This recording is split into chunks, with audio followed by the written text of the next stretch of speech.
नमस्कार। साहित्यिक talk with गरिमा में आप सभी का स्वागत है। जैसा कि आप सभी जानते हैं, इस पटल पर प्रत्येक रविवार हम हाजिर होते हैं एक जाने माने साहित्यकार के साथ, जिनके साथ हम चर्चा करते हैं उनकी साहित्यिक यात्रा के बारे में। और आज जो जानी मानी साहित्यकारा हमारे साथ जुड़ी हुई है, उनका परिचय देने से पहले मैं दो पंक्तियां उनके स्वागत में कहना चाहूँगी कि बारे दुनिया में रहो गम ज़दा या शाद रहो, बारे दुनिया में रहो गम ज़दा या शाद रहो, ऐसा कुछ कर चलो कि दुनिया में बहुत याद रहो, ऐसा कुछ जी। कर चलो कि दुनिया में बहुत याद रहो। और ऐसा ही कार्य जो कर रही हैं, ऐसी ही जानी मानी लेखिका, एक उभरती लेखिका हमारे साथ आज जुड़ी हुई हैं। और उनका परिचय मैं देना चाहूँगी कि पेशे से वो जो है मेडिकल के क्षेत्र में कार्यरत हैं, और हंस, उत्तर प्रदेश और कथा मासिक जैसी अलग अलग विभिन्न राष्ट्रीय और अंतर्राष्ट्रीय स्तर की पत्रिकाओं में लघु कथा, कहानी, संस्मरण प्रकाशित होते ही रहते हैं इनके। इसके साथ ही हिंदी रचनाकार गूगल में भी इनके संस्मरण, कहानी और लघु कथा प्रकाशित हो चुकी हैं। सामने वाली कुर्सी नाम से इनका कथा संग्रह जो है, कहानी संग्रह प्रकाशित हो चुका है। सन 2017 से 2021 तक हिंदी साहित्य जगत की प्रतिष्ठित कहानीकार, कथाकार मनु भंडारी जी का संरक्षण इन्हें मिला, उनका सानिध्य इन्हें मिला। इसके लिए हम जो है इसके बहुत आभारी हैं कि आज रत्ना जी अपने जो अनुभव हैं, अपने जो भी मनु भंडारी जी के साथ जो अनुभव उन्हें प्राप्त हुए, उसके साथ उन्होंने जो भी मनु जी से सीखा, किस प्रकार वो लेखन में आई, किस प्रकार की उनकी ये लेखन की यात्रा रही, ये अनुभव जो है वो हमारे साथ साझा करने के लिए आज जुड़ी हुई हैं। इसके लिए हम रत्ना जी के बहुत बहुत आभारी हैं। और रत्ना जी, आपका हमारे मंच पर बहुत बहुत स्वागत है।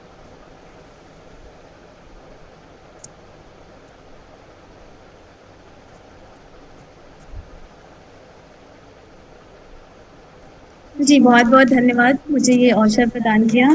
जैसा कि मैम ने बताया कि मेरा नाम रत्ना है। मैं रायबरेली के एक बहुत छोटे से गांव की रहने वाली हूँ, और एक बहुत छोटे से गांव के साथ साथ बहुत मध्यम वर्गीय परिवार से मैं ताल्लुक रखती हूँ। मेर और मेरी जो पढ़ाई थी वो घर के पीछे प्राथमिक विद्यालय से शुरू हुई। पांचवी के बाद पांचवी के बाद मैंने पांचवी के बाद फिर मैंने घर से 5 किलोमीटर दूर इंटर तक की पढ़ाई करी। जी, ठीक आ रही है आवाज़, आपकी आवाज़ ठीक आ रही है, बिल्कुल कोई जी जी। दिक्कत नहीं है। जी। अच्छा, इंटर तक की पढ़ाई करी। उसके बाद फिर ग्रेजुएशन के लिए घर से 15 किलोमीटर की दूरी मैंने साइकिल से तय करी। और उस ग्रेजुएशन करने के टाइम पे घर की कुछ आर्थिक स्थिति ठीक नहीं थी, घर में आग वगैरह लग गई थी, तो उसकी वजह से आर्थिक स्थिति बहुत बिगड़ चुकी थी। तो उस टाइम पे ये था कि मेरे लिए नौकरी करना बहुत ज़रूरी था।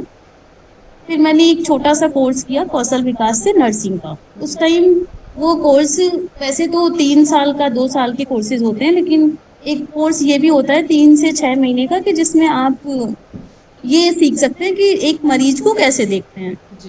तो वो मैंने सीखा, और उसके बाद फिर वहां से मेरी नौकरी लगी और मैं दिल्ली आ गई। दिल्ली में 2 साल तक मैंने काम किया। 2 साल के बाद मैं सौभाग्यशाली रही कि मुझे एक मरीज के रूप में मनु भंडारी मिल गई, और उनके घर गई। तो पहले तो शुरुआत में मैं नहीं जानती थी कि वो कौन है, मनु भंडारी कौन है, क्या है, मुझे नहीं पता था। क्योंकि हमारे यहाँ पे साहित्य हिंदी में मेरा उतना लगाव भी नहीं रहा। बस ये होता था कि हिंदी में पास होना जरूरी है, इसलिए मैं पढ़ती थी इससे पहले, कि नहीं पास होंगे तो फेल फेल हो जाएंगे, इसलिए पास होना है तो पढ़ना पड़ेगा। तब और हमारे यहाँ दूसरा ये भी कि लाइब्रेरीज नहीं है कि जिससे आप अलग से किताबें पढ़ो और सारी चीजें करो। तो मैं नहीं जानती थी, ना मैं साहित्य को जानती थी, ना मैं मनु भंडारी को जानती। उनसे जब मेरी मुलाकात हुई पहले दिन, सारे रास्ते में ये सोचती गई पता नहीं कैसी होंगी, क्या होंगी, क्योंकि शुरुआत में आप किसी के घर जाते हैं तो थोड़ा सा लगता है कि पता नहीं घर का माहौल कैसा होगा, लोग कैसे होंगे। जब मैं उनसे मिली तो मुझे लगा यार, मैं पता नहीं रास्ते में क्या सोच सोच के बैठ जाती हूँ, मुझे ऐसा नहीं सोचना चाहिए। और ये तो बहुत अच्छी हैं। उन्होंने मेरा नाम पूछा, और सारी चीज़ें पूछी। फिर धीरे-धीरे 10 से 15 दिनों में हमारी उनकी दोस्ती हो गई। और ऐसी अच्छी दोस्ती की जो हम तो मैं ये भी कहती हूँ कि जैसे एक प्रेमी प्रेमिका का होता है कि एक दूसरे के बिना नहीं रह सकते, सेम वैसा ही हम लोगों का था। जी। तो दोस्ती के टाइम पे फिर मैं उनसे अपनी कहानी पढ़ के सुनाती थी और वो कहानी सुनती थी, हमारी चर्चाएं भी कभी कभी होती थी कहानियों पे। फिर मैं उन्हें एक विषय देती थी लिखने के लिए कि आप इस पे लिखिए। तो वो कहती थी कि बेटा मैं नहीं लिख पाऊंगी, तू लिख, तू कर सकती है। तो मैं कहती थी ये लिखने उखने का काम मुझसे नहीं होगा, इतना बड़ा काम, और मैं नहीं कर सकती। तो उनका कहना होता था नहीं तू होशियार है, तू सब कर सकती है, करके तो देख बेटा। तो उनका जो ये शब्द था उसने मुझे लिखने की ओर प्रेरित किया। और एक दिन मैंने एक लघु कथा लिखी, फिर उन्हें पढ़ के सुनाया तो उन्होंने कहा कि बेटा मैं उतना तो नहीं बता पाऊंगी, वैसे अच्छी है, तू ऐसा कर कि सुधा अरोड़ा को भेज दे। सुधा अरोड़ा जी ने मैं मासी बुलाती हूँ, तो बोला उनको भेज दे, वो बता देगी। तो उन्होंने देखा, थोड़ी थोड़ी चीजें थी, शुरुआत में गलतियां होती हैं, मेरे से भी हुई। तो उनको उन्होंने बोला कि रत्ना इसको नहीं ऐसे कर सकते बेटा। तो उसको मैंने ठीक किया, फिर मैंने उसे हंस में भेजा और वो हंस में छपी 2021 के जून अंक में। तो वो मेरी पहली लघु कथा थी। ऐसे ही मेरे लेखन की शुरुआत हुई। बहुत ही बढ़िया। और आपकी लेखन की जो शुरुआत है वो बहुत बेहतरीन तरीके से हुई कि इतनी महान हस्ती ने आपको प्रेरित किया, उन्होंने आपको बढ़ावा दिया कि आप लेखन में आए।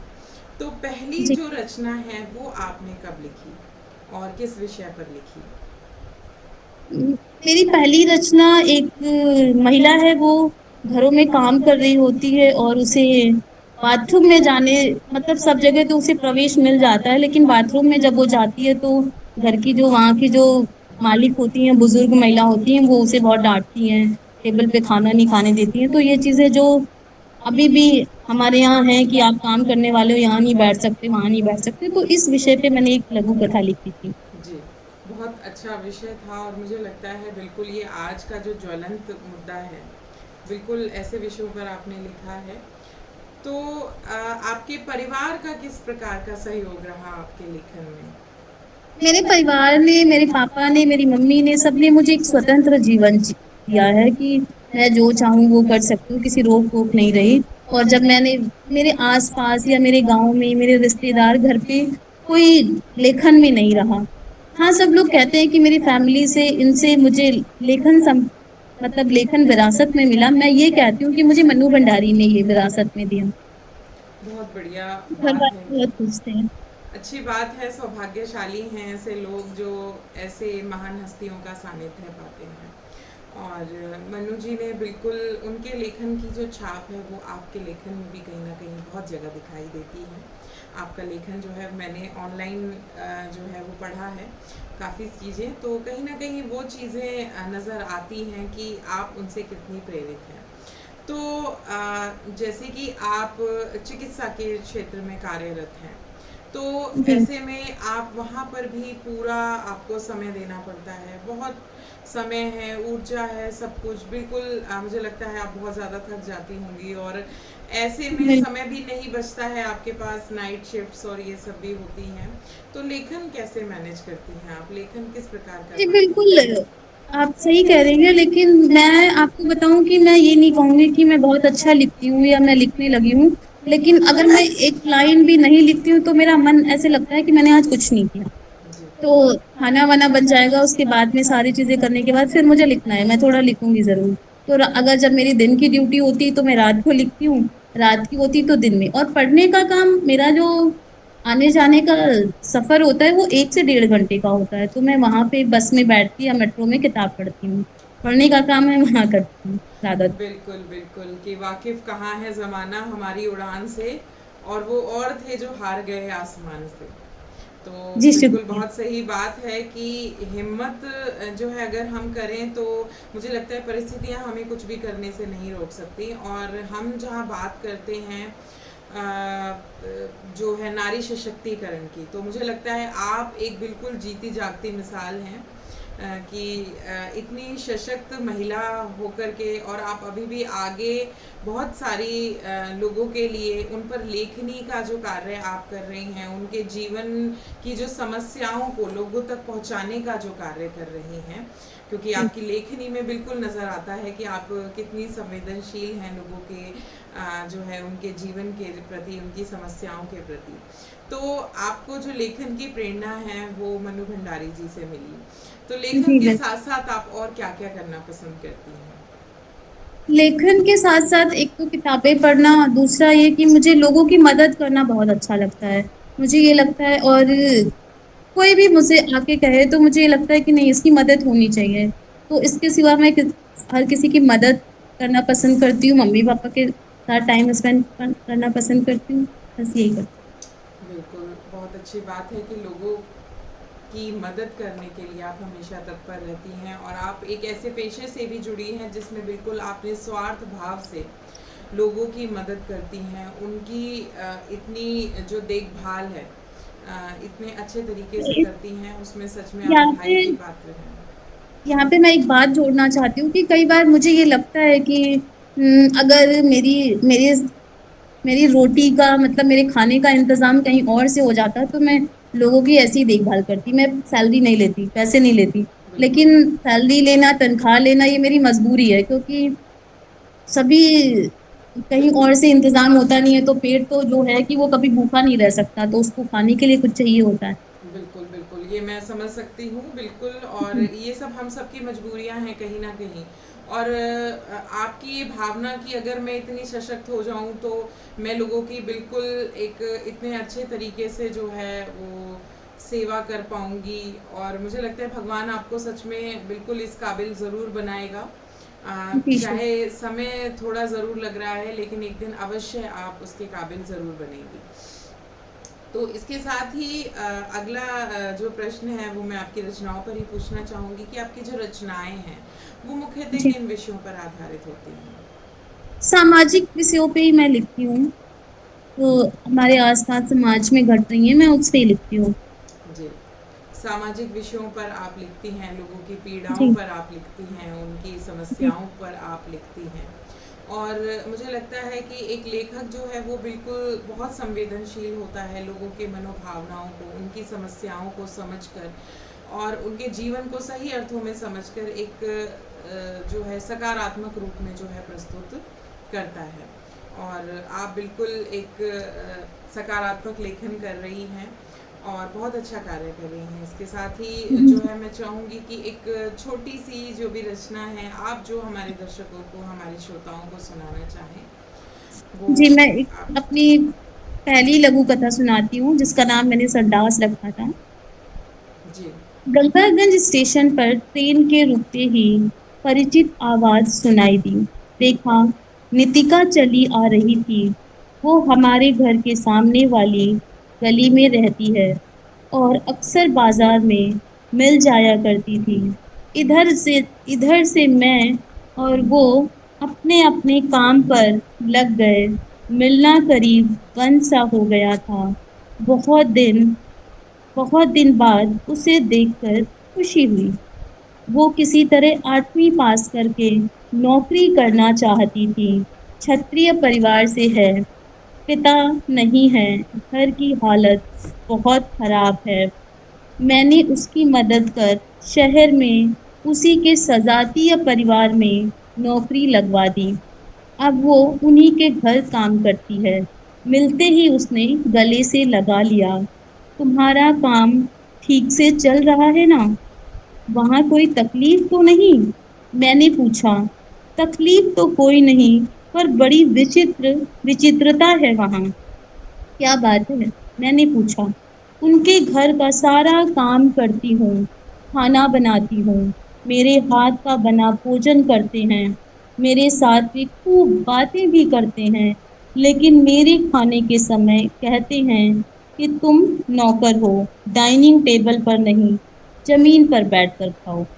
मुझे मेरी औकात याद दिलाई जाती है। एक दिन मैं अंदर के बाथरूम में चली गई। घर में जो एक वृद्ध महिला है वो आई, एकदम से भभक उठी। ये तुमने क्या तमाशा बना रखा है। किससे पूछकर बाथरूम में गई थी और एक जोरदार झापड़ मेरे गाल पर जड़ दिया। मैं भीतर तक थर्रा गई। रात भर कमरे में पड़ी रोती रही। मुझे घर के काम करने के लिए प्रवेश मिला, पर डाइनिंग टेबल घर के बाथरूम में नहीं। अगर झूठी मान प्रतिष्ठा घर में प्रदर्शित ना हो पाए, तो तू भोजन और मल मूत्र में ही प्रदर्शित करेगी।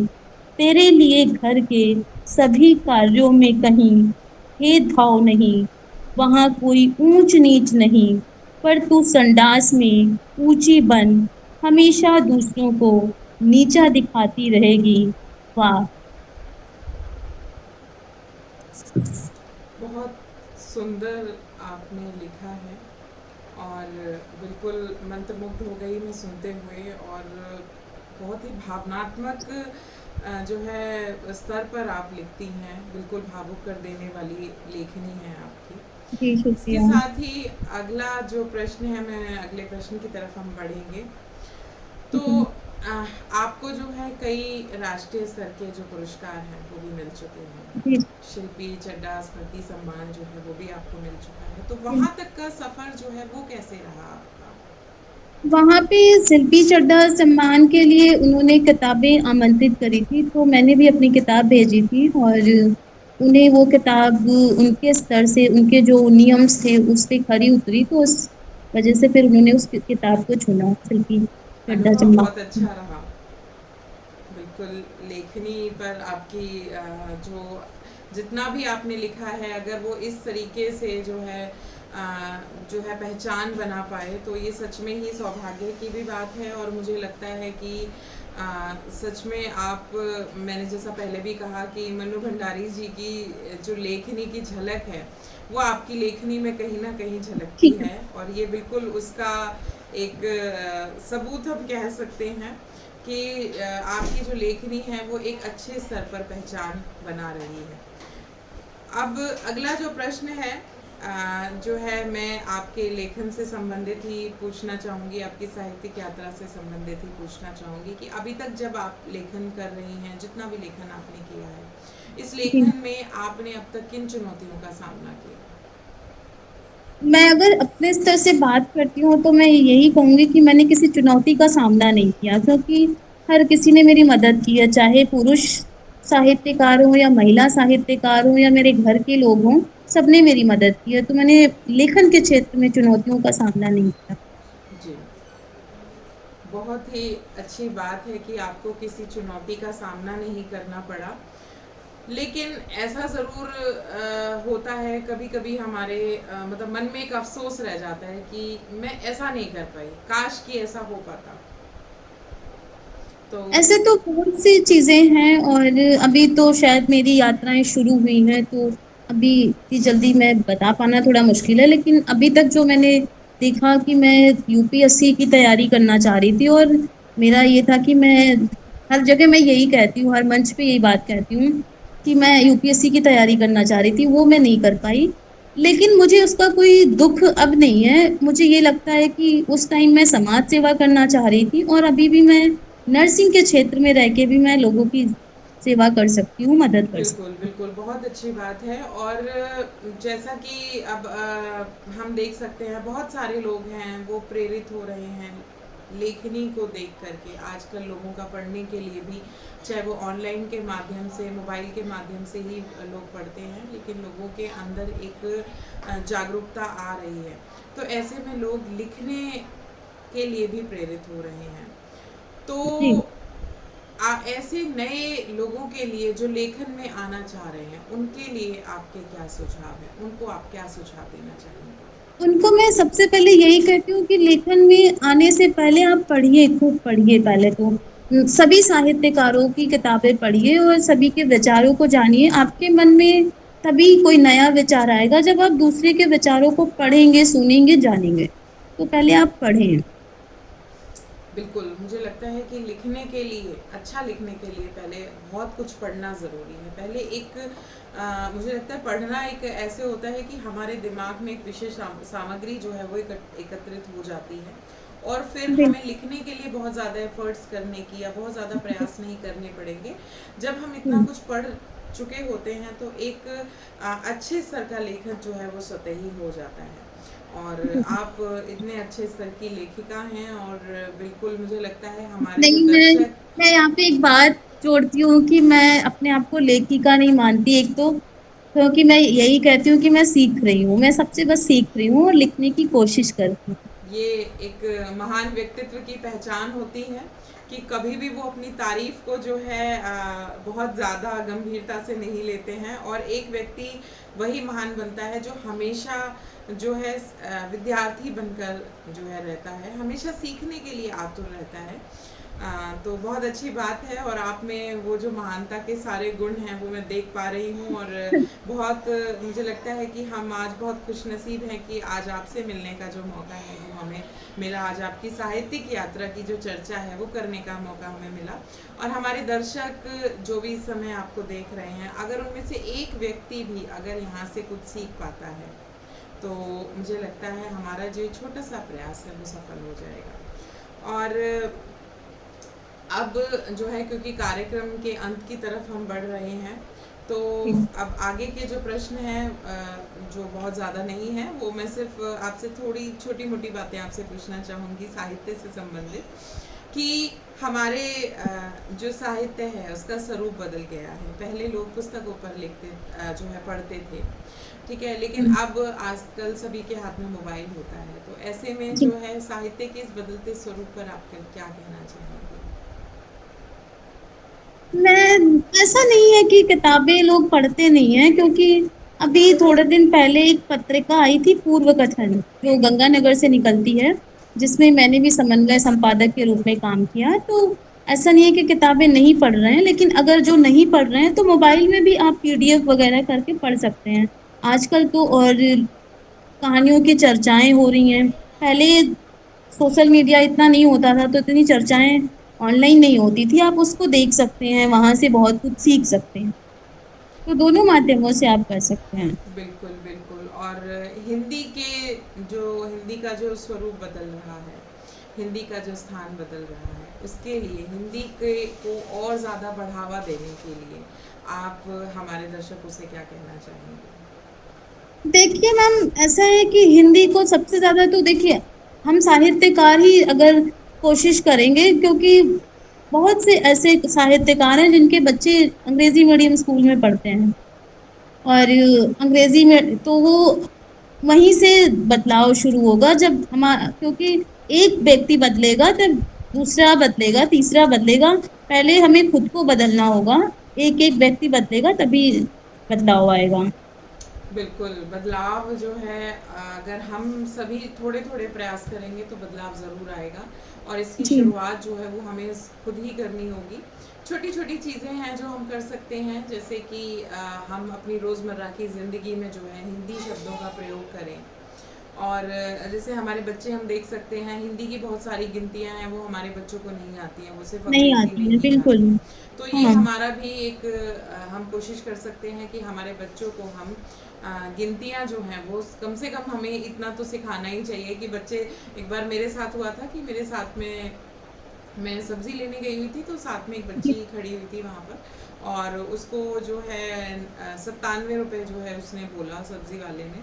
तो वो जी। ऐसे चेहरे की मेरे फेस की तरफ देख रही थी एकदम कि आंटी कितना होता है, तो मैंने उसको बताया कि बेटा 97 होता है।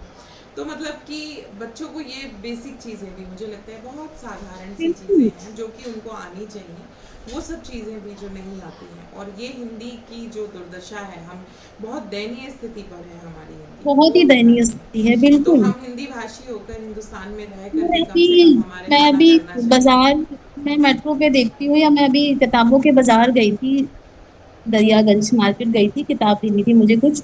वहां मैंने देखा कि हिंदी की किताबों से ज्यादा इंग्लिश की किताबों की दुकानें हैं। बिल्कुल, बिल्कुल। लोग विश्व पुस्तक इंग्लिश के मेले नॉवेल। में ये देखने को मिलता है, बिल्कुल। जी। तो हम सबको इतना प्रयास जो है वो करना ही चाहिए, और करते सब। रहेंगे तो बिल्कुल सफल होंगे। कोशिश तो किसी ना किसी को करनी ही होगी। और बिल्कुल।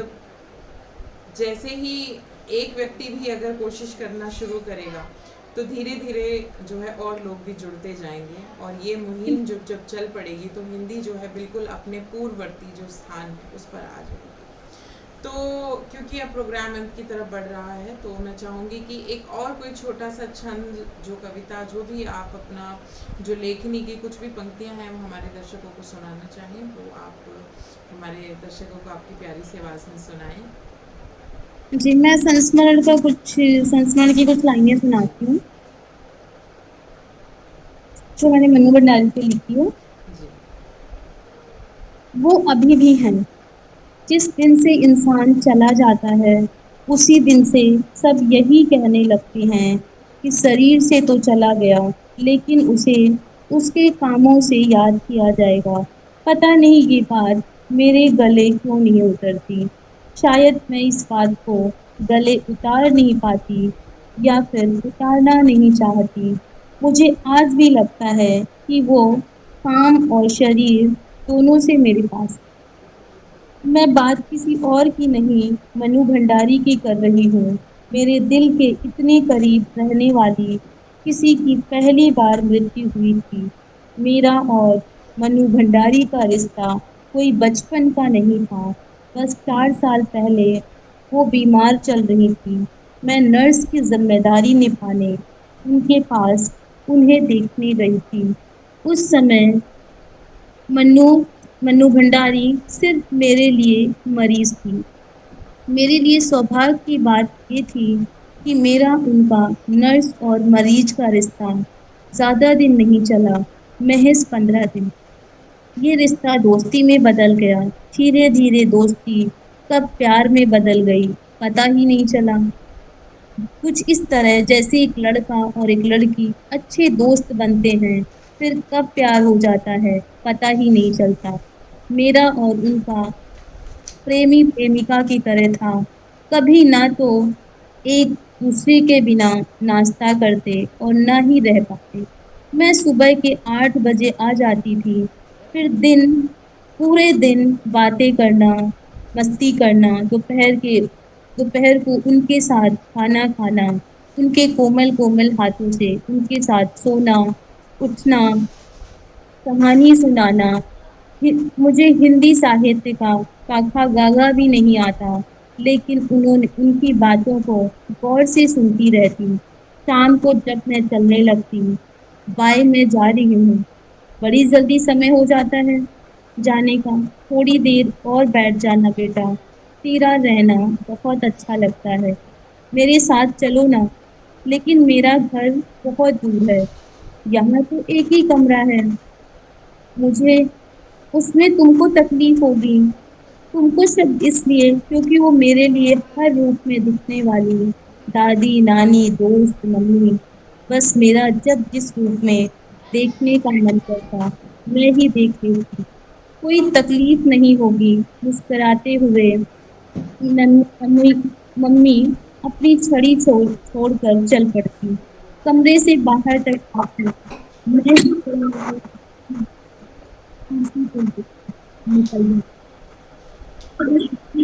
है तो पूरी किताब ही आप सभी पढ़ सकते हैं इसको। अभी तो मैं छोटा सा आंसी आपने सुना रही हूँ। मनु जी के जीवन को जो है बहुत ही मर्मस्पर्शी, एकदम बहुत ही संवेदनशील शब्दों के साथ जो है आपने उनको बहुत संवेदना के साथ आपने उनकी कहानी को इसमें लिखने की कोशिश की है। उनके अपने जो अनुभव हैं उनके साथ उनको लिखने की कोशिश की है, और उनके जो दर्द है उनका अंतिम समय तक कि उनके ना लिख पाने का, वो जी हम जी बिल्कुल जी। उसमें महसूस कर सकते हैं। और आपने बहुत ही उम्दा लेखन जो है इस पुस्तक में किया है, और बिल्कुल आप बधाई की पात्र हैं इसके लिए।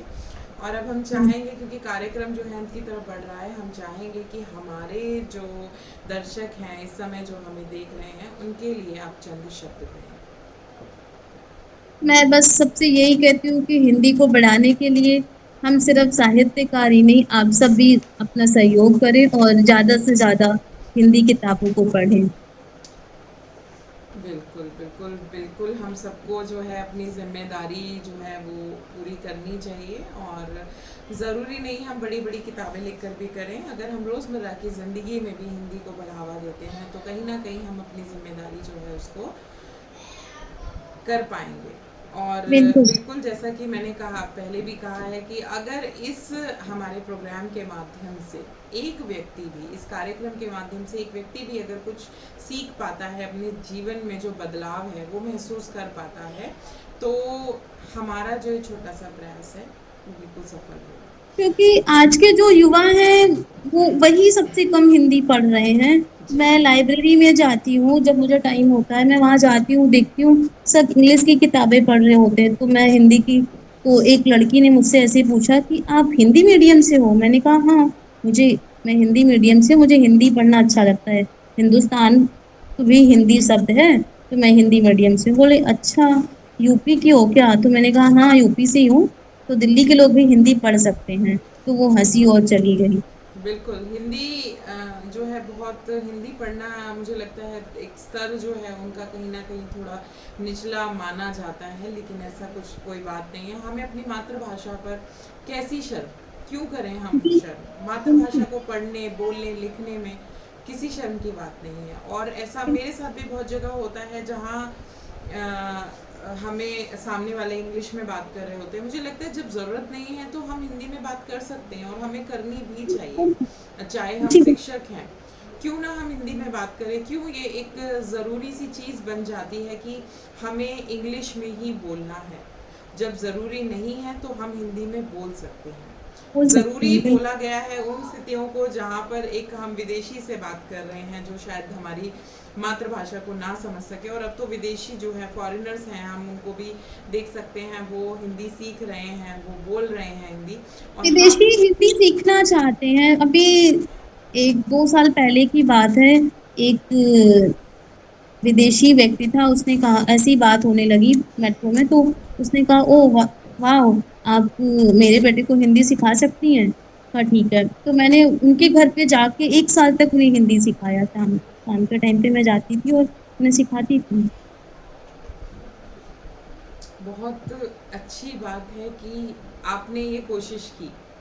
और मुझे लगता है कि हम सबको कम से कम अपने घरों में तो कोशिश करनी चाहिए, हम सब अपने बच्चों को, क्योंकि माएँ ही छोटी-छोटी चीज़ें, छोटे-छोटे शब्द हैं वो बोलते हैं इंग्लिश में। और बिल्कुल बच्चे को बनाना बोलना जो है वो गर्व की बात होती है। केला उसको नहीं सिखाया जाता कि नहीं, हिंदी में बिल्कुल। केला भी बोला जा सकता है, और बच्चे बिल्कुल ब्लैंक हो जाते हैं, कभी-कभी ऐसा बिल्कुल नहीं है, खाली। बच्चों के साथ भी बड़े होने के बाद प्रॉब्लम्स होती हैं। अगर वो हिंदी भाषी क्षेत्र में चले गए, तो वहाँ पे उन्हें बहुत सी चीज़ें समझ नहीं आएँगी, प्रॉब्लम्स होती हैं।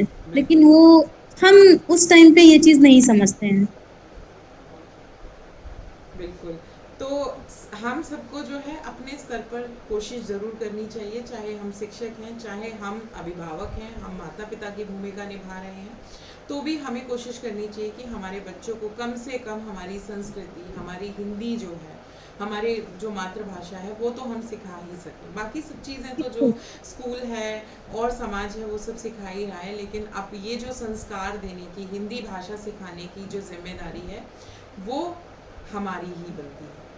और जी, बिल्कुल। अब जो है मैं, हाँ, चाहूँगी कि रत्ना जी का मैं जो है आभार प्रकट करूँ हमारे इस कार्यक्रम में आने के लिए।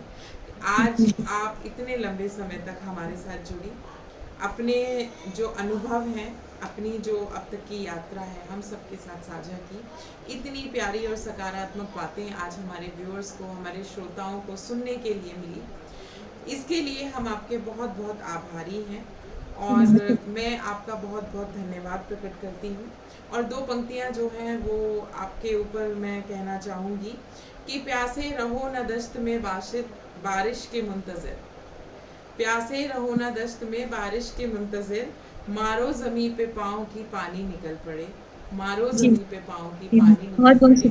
बहुत और शुक्रिया। बिल्कुल हमें इतनी कोशिश करनी चाहिए, हमेशा जो है हमें कोशिश करनी चाहिए कि छोटे-छोटे जो बदलाव हैं वो हम ला सकें। कहीं ला न कहीं सके। इन चीज़ों की शुरुआत जो है हम अपने स्तर पर कर सकते हैं। और आज आप जो है बिल्कुल इसकी एक मिसाल जो है, मैंने जैसा पहले भी कहा, नारी सशक्तिकरण की मिसाल जो है वो हमारे सामने बिल्कुल आपने बहुत प्रस्तुत की है, बहुत अच्छे तरीके से जो है हमारे दर्शकों को अपनी जीवन यात्रा की, अपनी साहित्यिक यात्रा के बारे में, किस प्रकार हमारे जो आप लेखन में आई उसके बारे में बताया। मुझे लगता है हमारे दर्शक जो हैं, जो भी श्रोता आपको देख रहे हैं, सुन रहे हैं इस समय, वो ज़रूर आपसे कुछ ना कुछ सीखेंगे और उनके जीवन में बदलाव ज़रूर आएगा।